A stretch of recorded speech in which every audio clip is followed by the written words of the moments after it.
Kagame et ses collaborateurs. Il faut l'appeler ainsi. Ils veulent faire quoi? Ils veulent faire voir au monde que oui, même si le Congo nous accuse d'avoir fait ceci ou cela sur son territoire, mais voilà, les Congolais ne veulent pas de Tutsis, parce qu'il faut le dire clairement. Et tomber dans ce piège en faisant ce que les autres sont tentés de faire. C'est comme ça que, au nom du gouvernement de la République, je m'adresse à tous les compatriotes pour que cela ne se répète plus. Ce qu'on a tenté de faire hier et aujourd'hui, que ça s'arrête.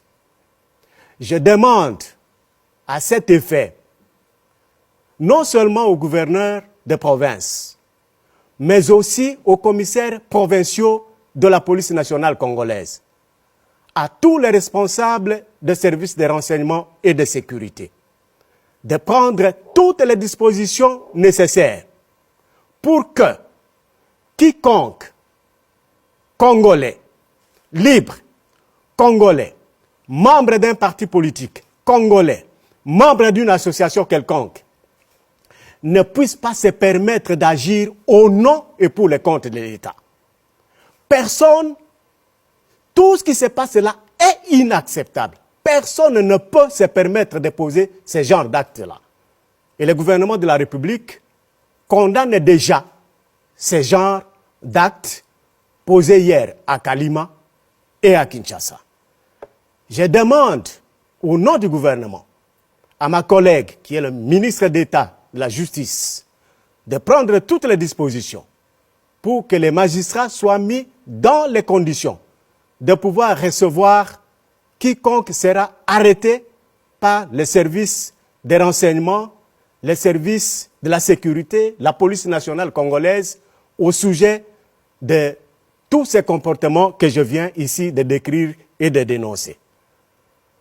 Je demande enfin aux membres des partis politiques, j'ai toujours commencé par le mien, l'UDPS, parce que les images qui sont passées aujourd'hui à Kinshasa, ceux qui se sont permis de parler, ceux qui se sont permis de circuler sur les rues de Kinshasa, se présentent comme les membres de l'UDPS.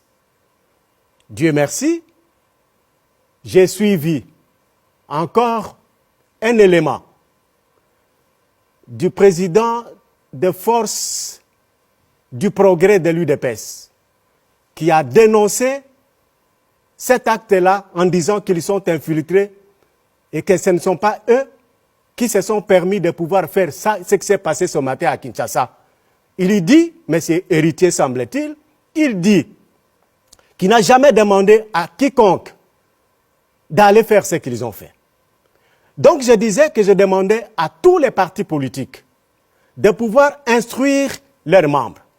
Je demande à tous les partis politiques de dire à leurs membres qu'à partir d'aujourd'hui, personne n'a le droit de porter sur elle une tenue ou tout autre élément qui apparente à la tenue des militaires ou des policiers.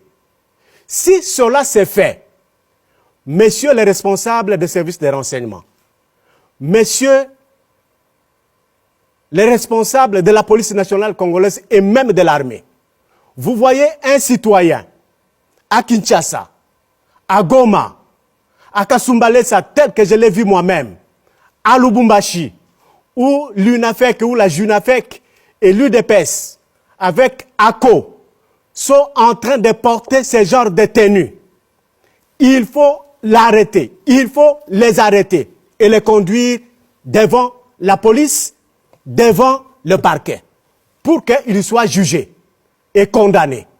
C'est vraiment un appel que je lance à tous nos services de renseignement, à tous nos services de sécurité, pour que cette situation-là s'arrête. Parce que cette tenue met en insécurité tout citoyen congolais qui se retrouverait, même dans son quartier, dans un coin d'une avenue,